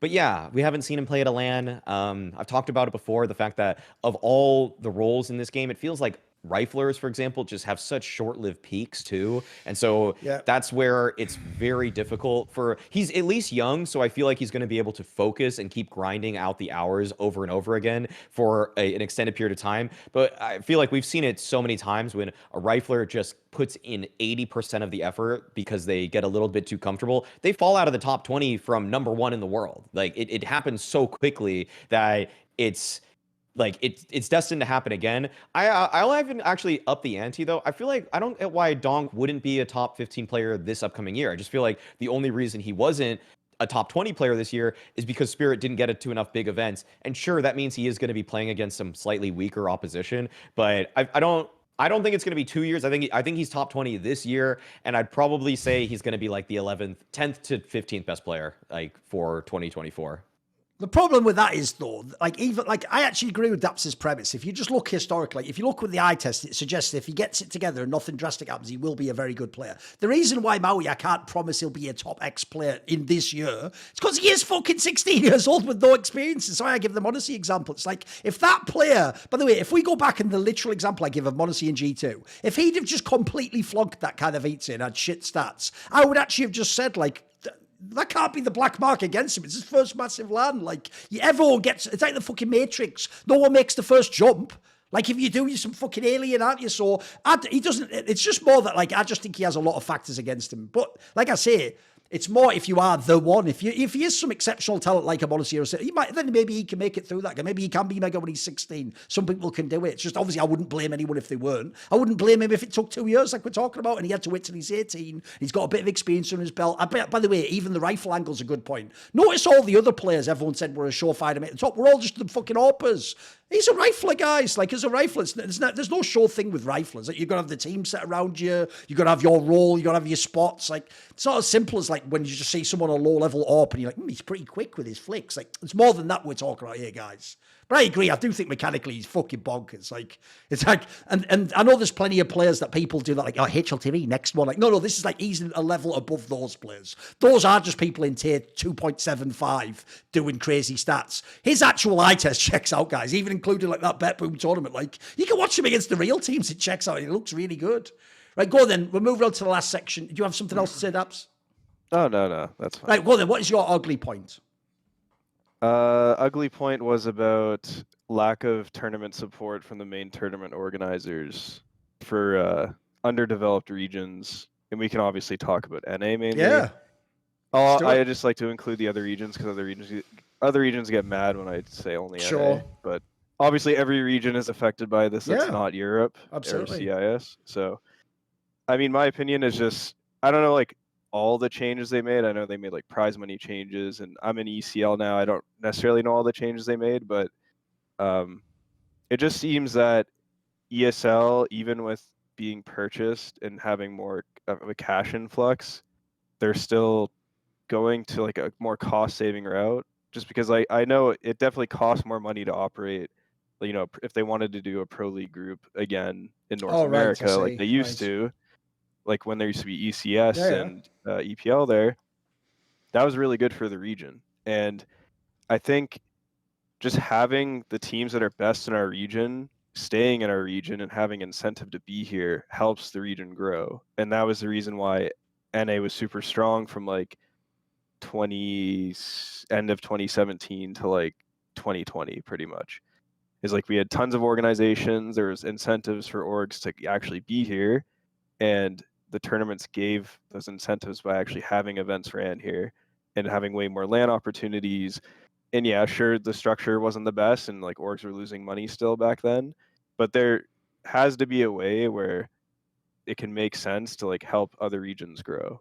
And I don't know what the exact answer is, but you know, even just like some things I've learned from being in the industry for the last like 10 years, it's NA is a super important region.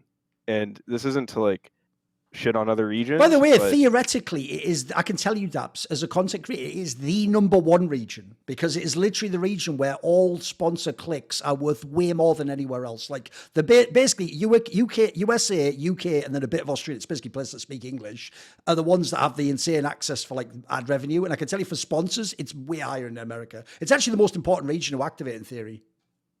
Yeah, like I talked to somebody, I forget the exact number, but it was like sponsors, as you just said, pay way more in North America. That's just how it always is. Sometimes they even just say they only care about North America. Sometimes certain ones I've heard. Yeah, 100%, because it's just the biggest market that speaks one language, and Europe's like very divided in that. And also, I think someone said, I don't know if it was an ESL person, but they said like 5 like European fans is like 1 NA fan in terms of like the money they bring towards like their product. And in my opinion, it seems pretty negligent to like not try to develop NA and at least bring it back to some status where like, you know, it doesn't have to be just NA, but like you try and make it where, you know, teams from other regions come back. Like even in like 2015 or 2016, there was Winter Fox, which was like an Australian team, and you had, you know, mixed teams, Brazilian teams. You used to like have the you had- Luminosity it was- Squadron, they had an American Yeah, team. You had loads of yeah. teams, yeah. Envious, Yeah, there so was you loads of just- orgs. You had Rogue with Cadian. Yep. You had like all these teams. Like NA was just sort of like the world region, Yes. and Europe was Europe. But it's just like you can't. I don't know what the repercussions down the road if everything just goes full European is, but it's. I personally don't think it's good. Obviously, Europe is just the best. It's always been the best. It's always had the best structure. It's super easy to just like get players from tier 2 European teams. Yep. They're always scrimming versus tier 1 teams. One of the Liquid Dota players said this to me. He's like, if you're not born in Europe, you just got a bad spawn in life for like It's a esports. great line. It's a great line. It's just like so much harder, and a lot of Europeans, there's actually a lot of Europeans that sympathize with it. It doesn't necessarily like go with like their org's ambitions for what they want to help NA necessarily, but you know, Europeans all the time, it's like you'll talk to them, it's like, yeah, they're like, how does it feel like traveling all the time to like Europe and like not being home, and like, you know, we don't have like a 1-hour flight to a LAN. We have to travel across the ocean. In the Australia, I know Sponge is always adamant about how much he traveled when he would go to events back in the day. It's so much more straining, and you just have way less opportunity on top of that. And then you make that one event that you qualified for in your shitty region, and you're playing like phase first round. Classic, and now it's just like, oh great. So now you just like Class. traveled across the world qualifying from your shitty region with no practice to play phase, and now you're just like expected to like perform versus them. It's just not realistic at all. And I think there's a lot of regions and a lot of players, like I think Mongols has shown like the best face, but I assume Mongols can practice European teams or like CIS teams from their region. They do play Maybe. 170 ping FACEIT games all the time in EU, and I think that probably in turn means that they have scrim people with high ping too. Yeah, like they could probably scrim some CIS teams, but the point is just like it's not ideal, and I think it's bad for the ecosystem. Well, the repercussions that you were wondering about when North America doesn't have as much money in this space is that, well, we're taking money from another place. We're taking it from the Middle East now. So that's exactly what's happening. We're seeing that there's so much more money in terms of TOs, in terms of the fact that ESL is entirely just owned by it now. I mean, FACEIT itself too.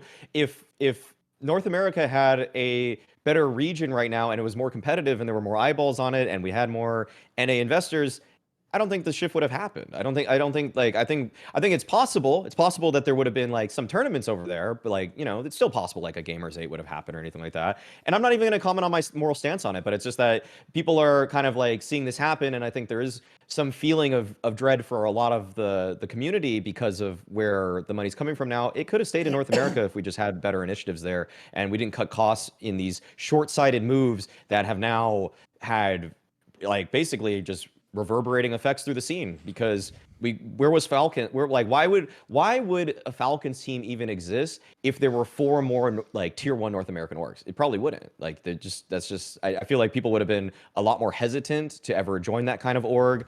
I bet some of those offers were probably like floated in the past from Middle Eastern money, but people were kind of like, why would we even do that? But now it is the biggest player in the space financially, so that's where everybody's headed. I think I've got some different angles on this one, because first of all, I would say that like I definitely genuinely agree, like it is terrible, like the situation NA's in, because one thing I think is a real hard thing for people in Counter-Strike to understand is because I'm not only in Counter-Strike, I work in League of Legends, I've even done some stuff in Valorant, I followed Dota basically the entire time Dota 2's been out, because I have like a bigger picture on what the rest of the esports ecosystem is like. I actually think the part that people miss is there's 2 angles to this. One of the things for real, and people are going to think I'm just doing this for my own axe to grind, I'm being serious. One of the real reasons why NA died out is literally the fact that PEA and Flashpoint, which were basically the same project just years apart, didn't succeed. Because the reason why that was an idea, think about it, that was NA owners themselves from the good NA orgs saying at the moment, this model isn't attractive, so we need a model that's like a franchise league system that we're all going to be a part of, which is what they do in every other game. And if they didn't get it, which they didn't, it didn't work, then that's the model they want. You'll notice Richard Lewis always bangs on about this because he's right. If you ever talk to NA owners, they want the esports to look like NA sports, like American football, the NBA basketball, where you've just got a franchise league. You just buy into the franchise league, then you worry about running your team. You don't, the financial aspect, you're supposed to just go with the big, you sort of swim with the big sharks, then you all make money together, as it were. So their problem is they don't like the open circuit system. And this is what people forget. This isn't the world we lived in when you were talking about the old days, Daps. Like when you were talking about the days when there was Luminosity and fucking NRG had that weird mixed roster and they had Renegades there, all those old teams, there wasn't Valorant back then. Like in Valorant, remember guys, it's like, it's got the appearance of a partnership league, but you don't buy in. They pay you to be in that game. Well, I can tell you right now, go look right now at the Americas League for VCT in Valorant. There's all the orgs that you want in fucking North American Counter-Strike, boys. They're all there. All the guys who used to be in, all the newer orgs that came along with the VC, they're all in Valorant, unfortunately, in FPS games. So you need to do something. It can't just be, is this fair versus Europe? Since this is actually, like I say, a major advertising region that it would only help Counter-Strike as an ecosystem to get in the scene, you have to make it attractive to these owners. If it's not attractive, they're going to take Valorant or League of Legends or whatever they choose as a different game, a different route to go with, or games like Rocket League where apparently they give you like more cut from the in-game items or some shit like that. Like there's financial reasons as to why this has happened. And then the last thing I'll say is this. I actually think it's that actually people have gotten pretty lucky that people like Daps have started an RG again, that people like Zeus managed to remake an America's Team Liquid. Because, dude, I think there's a world people haven't really thought of. And let me just put a scenario in your mind for a second. Imagine a world where there isn't a Team Liquid good enough for Twist to come back to. So he stays on FaZe. And then you know what? Everyone in Europe respects Naf. He's mega. And he's got a German girlfriend as well. Maybe he goes and joins FaZe. And then you know what? EliGE joined Complexity, but he was going to be on that like Russian fucking EG. There's a world where all the greatest NA players aren't even on NA teams anymore, because that's the part you haven't thought about, guys, is when you have monster names that sort of carry your region, one thing you can't do is let them go. If they leave, here's the difference. If NAF stays in Team Liquid, you can now make a Team Liquid team that can be really good. If NAF leaves and you have to start from zero, you either can't be an NA team or you have to just be like a totally different squad. Like, I think those players staying there, they're carrying that fucking region. Like, if EliGE leaves Call tomorrow, is Call even relevant? Like, are they going to win it? No. If NAF leaves Liquid, like I said, who would go to Liquid? Like, they have some money, but they wouldn't be like the number one destination. So I think it could get even darker in the future. That's why I hope these lineups work out. Like, I hope the fucking Team Liquid squad is really good.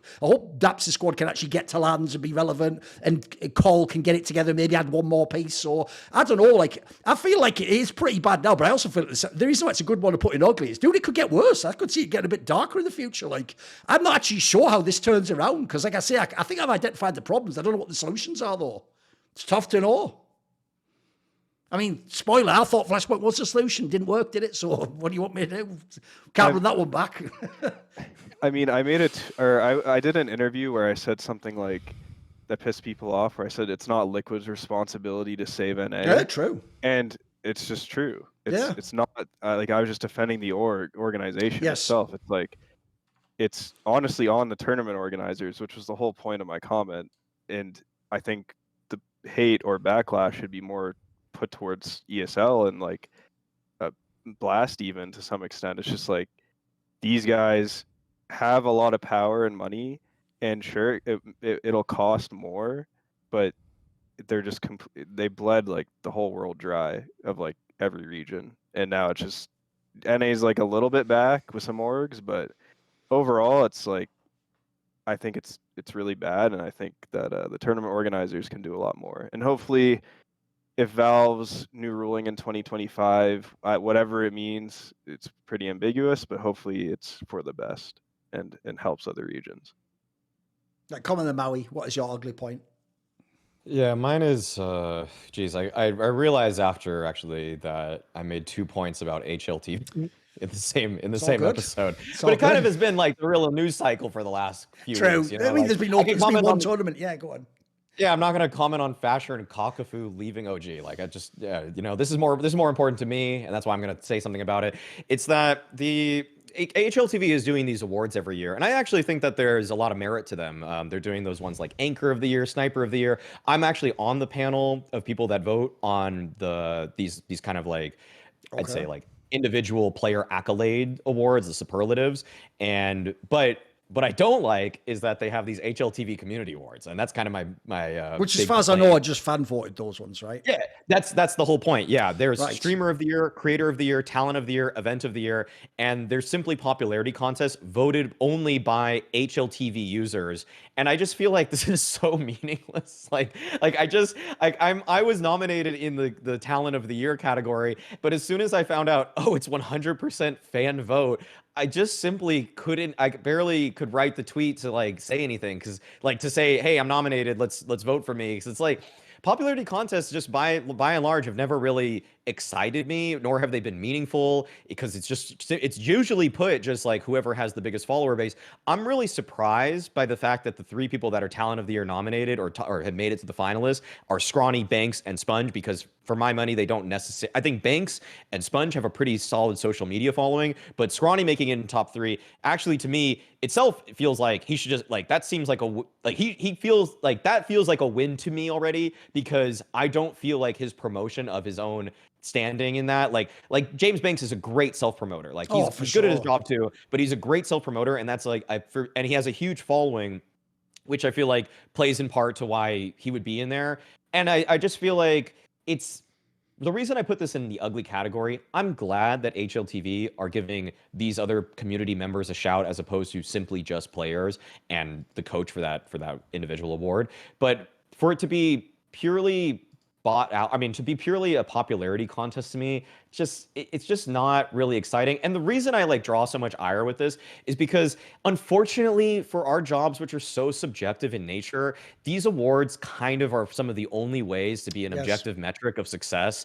And I don't look within myself to see a popularity contest and say like, wow, that's me winning or losing at my job, or being good or bad at it. But when I know that there's a panel of people that I respect and trust, then I start to actually give that a little bit of credence, and I do start to judge my own performance against that. But when it's just a popularity contest, I just can't get out of bed for that kind of stuff. So that's why I just find it to be a little bit ugly. I'm glad that HLTV are doing an award for these people. I just think a pure popularity contest, like, at least do what the esports award does, where it's some semblance of like 70% of it is panel driven, 30% of it is vote driven, or whatever. I don't know what the split is. It's something I think like it's 75-25, but yeah. Yeah, sure. Whatever it is like that. Like that at least to me is like, okay, I get it. You want to drive media, or you want to drive fan engagement. Yes. You want to like get people on the website. You want to get people's eyeballs towards this. But when it's just pure 100% fan driven, I just don't give a shit. Do you care, Daps? No, not really, man. I don't like watch award shows. I mean, I'll watch like Ricky Gervais like roasting the roasting, celebrities and stuff. sure. But like other than that, I mean, Sure. I've never really cared about award shows in like any industry. I mean, sometimes like, I care about some of like the sport related ones, but other than that, I mean, it's cool, but like it's not something I'm really into.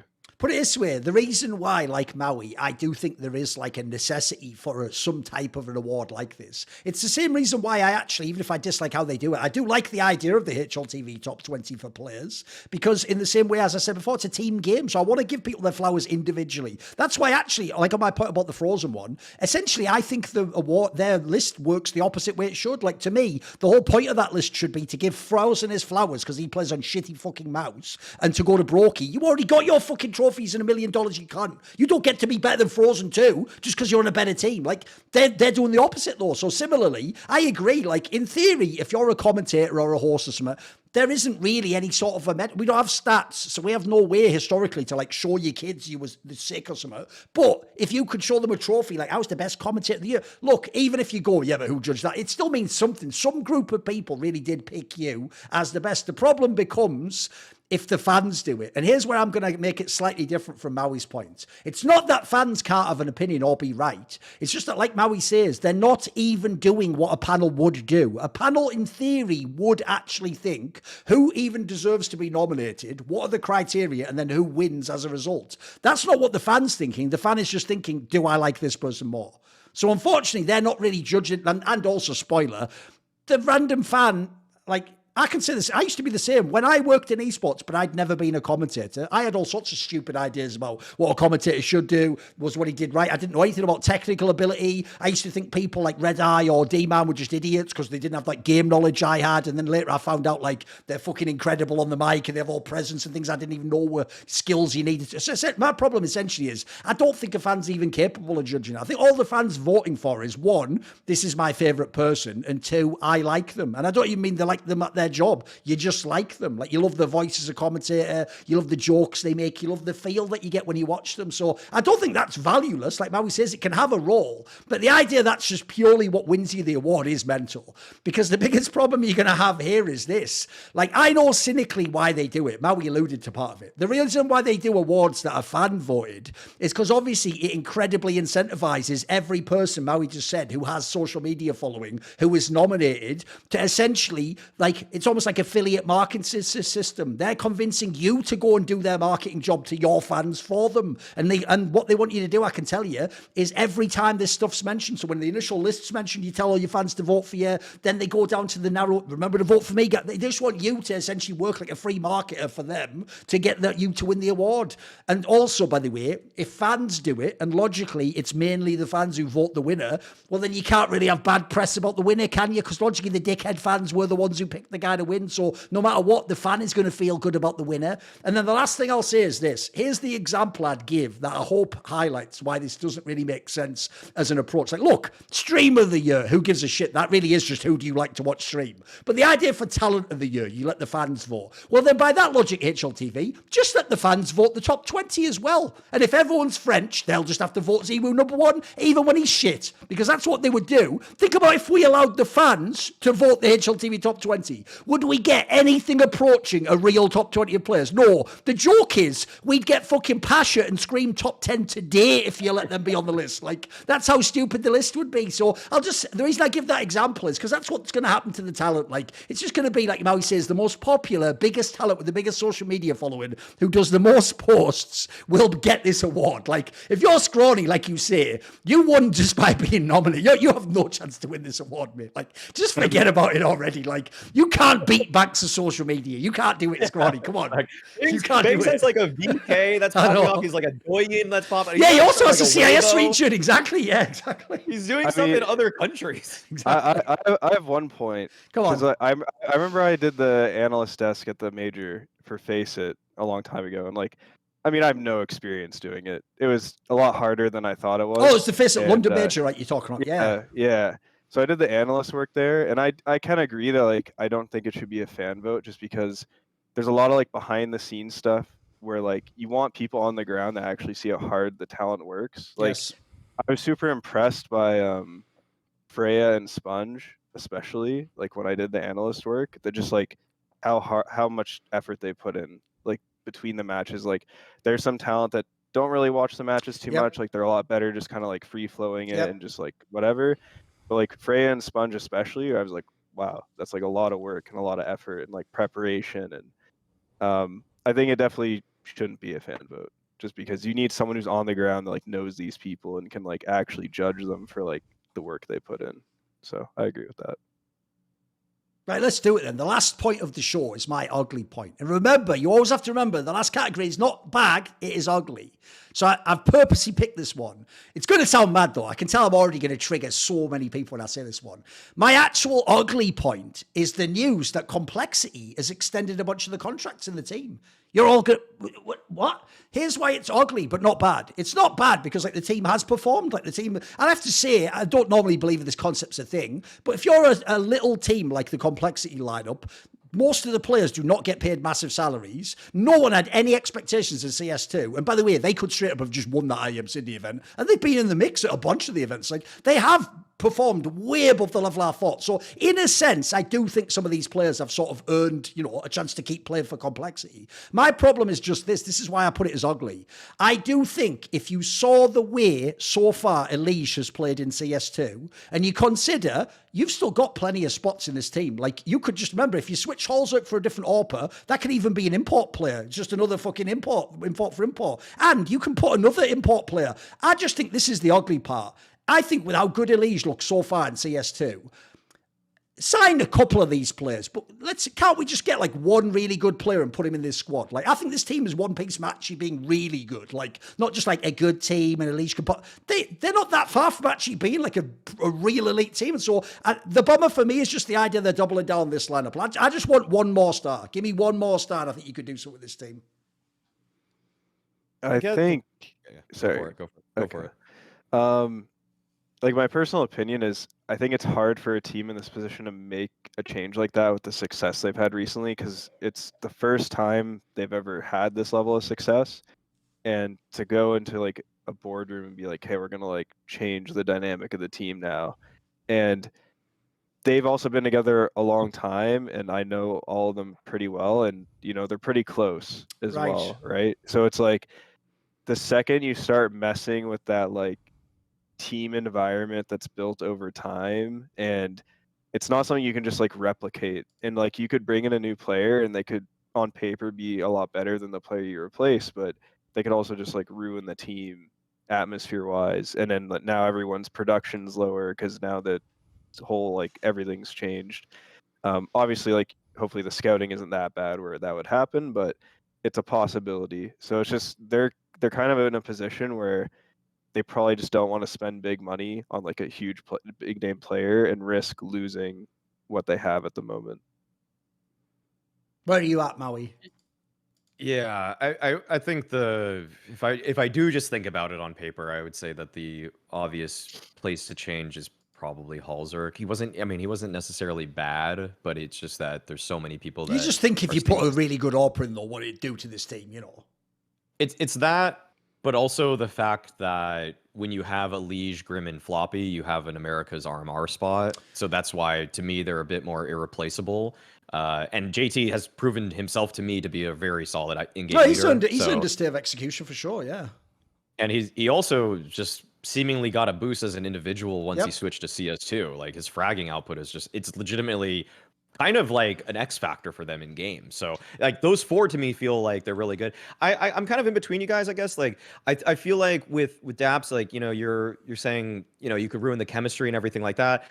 I feel like the thing is, when I actually think about this individual case, Halsuk has been a good guy for motivation in some respects. Like, you could see, like, this is one of the few teams where you watch Halsuk and it's just like, you could see he wears his emotions on his sleeve. Like, he is so animated all the time. If he's losing, he's pounding the table, and it seemingly like noticeably frustrates Grim next to him.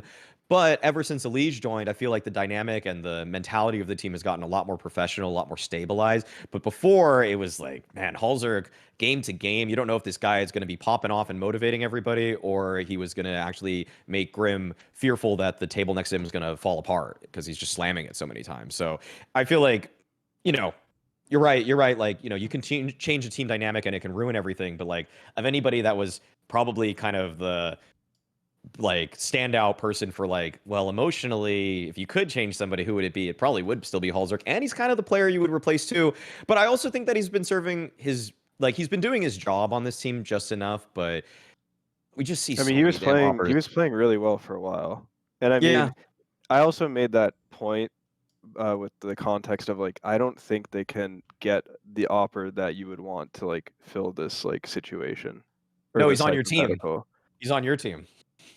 Like okay. They would want OC, obviously. I'm just saying, like, besides OC, there's not an AWPer where I see them being able to either afford them or that AWPer would even. Well, no, look, you'd have to be. You're probably like, gambling on like a tier 1.5 European player that you're gonna have to scout. Yeah, you would have to, and then true. It's like, is that person even better than Halsuk at that point? And he probably has less experience, and It's just like, in my opinion, looking from the outside in, it's just not worth them changing anyone at the moment until they start like dropping a bit more, if they do.